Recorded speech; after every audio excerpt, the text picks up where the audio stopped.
अस्सलाम वालेकुम, welcome to my YouTube channel enjoy info.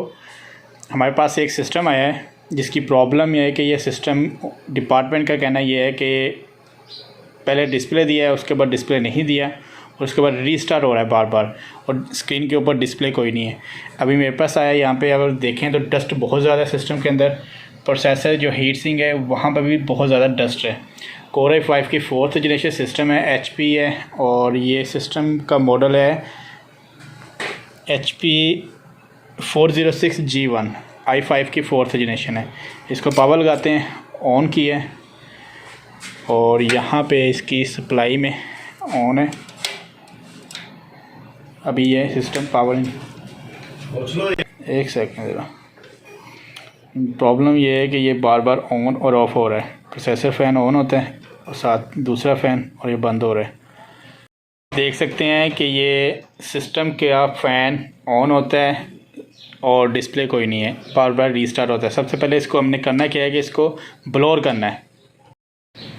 System को हमने किया है जी ब्लोर आप चेक कर सकते हैं। ब्लोर करने के बाद यही सिस्टम कितना साफ़ हो गया है। जो यहाँ पे डस्ट थी वो बहुत सारी ख़त्म हो गई है। सिस्टम को करेंगे ऑन। पहले मैंने एक बार चेक कर लिया इसको ऑन करके, लेकिन सिर्फ आपको दिखाने के लिए कि जो प्रॉब्लम थी सिस्टम का, जो फ़ैन था वो चलता था, बंद हो रहा था। और इसमें मैं आपको बता दूं कि अक्सर सिस्टम जब अपडेट पे जाता है विंडोज़, अगर इसको कोई बिजली का झटका, जैसे बिजली अचानक चली जाती है, लाइट चली जाती है, तो क्या होता है कि वो अपडेट के दौरान सिस्टम जो है बंद हो जाता है। उसमें अपडेट के दौरान क्या होता है कि अक्सर इसकी बायोस चिप जो होती है ना, उसका जो सॉफ्टवेयर है वो करप्ट हो जाता है, जिसकी वजह से ये प्रॉब्लम आती है।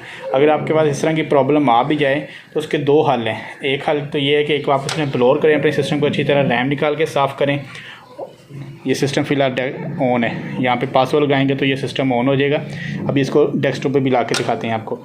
और सेकंड जो मैंने एक तो आपको ब्लोर बताया, ब्लोर करके चेक करें। और सेकंड अगर फिर भी ना हल हो तो फिर आपने क्या करना है कि ये जो CMOS बैटरी सेल है इसको उतारेंगे। इसके दो पॉइंट होते हैं, एक ये पॉइंट है ऊपर और इसके नीचे होता है।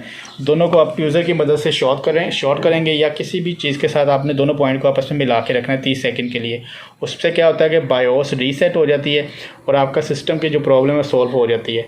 अगर ऐसा करने से भी ना हो तो फिर आपको जो है बायोस चिप जो जाके इस साइड पर लगी होती है ब्लैक कलर की, ये जो नीचे दो नज़र आ रही होंगी आपको, ये फिर इसके बायोस का सॉफ्टवेयर इंस्टॉल करवाना पड़ता है। लेकिन जो दो हल मैंने आपको बताए, ऐसा करने से आपकी ये प्रॉब्लम सॉल्व हो जाएगी।